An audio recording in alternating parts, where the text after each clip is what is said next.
Король догфайта. Кататехнология за минуту.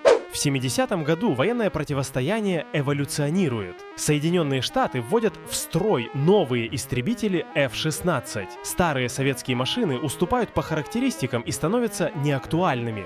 Ответом становится МиГ-29. Легкий фронтовой истребитель, рассчитанный на быстрый бой на короткой дистанции.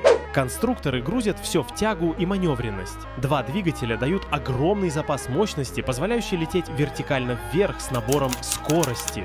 Но главным преимуществом становится новая система вооружения. Шлем-прицел и ракета Р-73 позволяют пилоту атаковать цель, просто повернув голову в ее сторону. После объединения Германии Запад получает два десятка МиГ-29, и после изучения он производит сильное впечатление и признается самым маневренным самолетом того времени. Надежность конструкции и огромный потенциал модернизации позволяют самолету оставаться актуальным и по сей день.